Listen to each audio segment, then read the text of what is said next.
Bonjour à tous, nous allons parler des mesures Arizona qui, comme vous allez voir, détricotent nos acquis sociaux. L'impact des mesures sur les travailleurs, les femmes, les malades de longue durée et les demandeurs d'emploi. Sur les travailleurs d'abord, à qui on demandera plus de flexibilité, mais aussi pour les personnes malades et malades de longue durée. L'employeur pourra négocier individuellement les horaires de travail. Il y aura une annualisation des horaires. Vous devrez travailler par shift de minimum 3 heures, ce qui est déjà actuellement le cas. Il y a une augmentation des flexi-jobs et ce dans tous les secteurs. Et nous pourrons passer à 360 heures d'heures supplémentaires. Les jours sans certificat passent de 3 jours à 2 jours. Les malades de longue durée seront sanctionnés d'une baisse de 10% des allocations à la suspension des allocations. La procédure de licenciement pour cas de force majeure pourra débuter après 6 mois au lieu de 9 actuellement.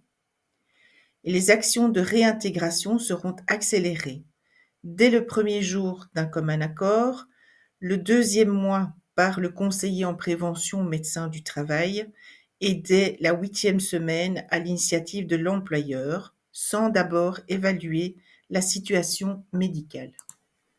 Le RCC, mieux connu sous le nom de prépension, va disparaître progressivement. La prépension médicale est maintenue. Les emplois de fin de carrière sont maintenus, mais la condition de carrière passe à 30 ans avec 156 jours travaillés par an en 2025 et à 35 ans en 2030. De nombreux travailleurs ne pourront plus y avoir accès, ce qui risque de pousser un nombre accru de personnes vers l'incapacité de travail. À partir du 1er janvier 2027, seules les années qui comptent 156 jours prestés seront prises en compte comme années de carrière. Il sera alors plus difficile de prendre sa pension anticipée. Elle ne sera plus accessible qu'à un très petit nombre de travailleurs. Les personnes qui souhaitent prendre leur pension anticipée dès 60 ans devront justifier de 42 années de carrière, soit au moins 234 jours de travail effectif. À partir de 2026, on instaurera un bonus et un malus pension de 2% jusqu'en 2030, de 4% jusqu'en 2040, de 5% à partir de 2040 par année de départ anticipé. Les périodes de chômage, y compris temporaires, les emplois de fin de carrière et le RCC seront moins assimilés. On parle de 50% actuellement. Tout ça n'est pas encore négocié, mais donc c'est un chiffre qu'il faudra retenir. Donc l'assimilation à la pension serait de 50% et donc induirait un revenu beaucoup plus faible. Dans le même temps, le gouvernement supprime l'enveloppe bien-être. Cette enveloppe permettait notamment de faire évoluer tous les 2 ans les pensions pour suivre l'évolution des salaires et protéger les allocations les plus basses contre le risque de pauvreté. Le salaire net sera-t-il plus élevé? Alors, la quotité exemptée d'impôts pour les travailleurs sera augmentée. Ça profitera plus aux gros salaires qu'aux bas salaires. La cotisation spéciale à la sécurité sociale sera réduite, mais cela ne bénéficie que dans une faible mesure aux personnes aux revenus les plus faibles. Le montant des chèques repas passe de 8 € à 12 € et l'indexation des salaires est garantie jusqu'en décembre 2026, moment où les partenaires sociaux devront négocier et réformer cette indexation des salaires. S'il n'y a pas de consensus trouvé, c'est le gouvernement qui prendra la main et qui décidera ce qu'il fait de l'indexation. Attention, juste un rappel, les chèques repas ne permettent pas de constituer des droits sociaux et les coûts seront en partie supportés par les pouvoirs publics, donc par vous. Pour les allocations familiales, il compte donner la même allocation familiale à chaque enfant. Donc actuellement, les allocations familiales augmentaient avec le nombre d'enfants, ce ne sera plus le cas. Il y a aussi une réduction du coefficient conjugal. Donc actuellement, quand une des 2 personnes dans le couple gagne moins, c'est augmenté sur le salaire de celui qui travaille. Tout ceci va disparaître. Il y aura également la pension alimentaire qui passe de 80 à 50% et la déductibilité des dons passe de 40 à 30%. Les impacts sur les femmes. Vont-elles gagner plus? Vont-elles avoir une diminution de pension? Vont-elles pouvoir concilier vie professionnelle et vie privée? On sait que les femmes consacrent plus souvent une partie de leur carrière à des tâches de soins non rémunérées. C'est souvent elles qui prennent un crédit temps pour s'occuper des enfants. Elles seront donc particulièrement affectées par le malus pension en cas de pension anticipée. Les crédits temps pour s'occuper d'un enfant et toute autre forme de crédit temps deviennent un crédit familial pour lequel nous n'avons aucune information pour l'instant.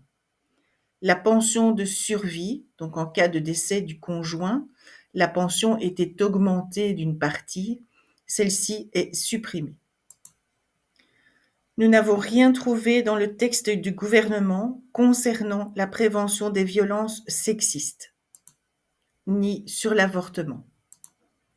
L'impact sur les malades de longue durée. Il faut être clair, une menace de sanction pèse sur les malades de longue durée.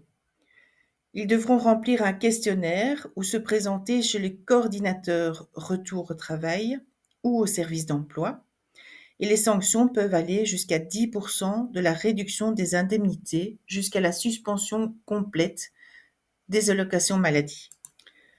L'enveloppe de liaison au bien-être est supprimée, donc ce qui veut dire que les allocations de maladie ne seront pas indexées. Si vous avez été malade de longue durée, que vous revenez au travail et que vous avez une rechute, pour de nouveau avoir le salaire garanti, il faudra attendre 8 semaines contre 14 jours calendrier actuellement.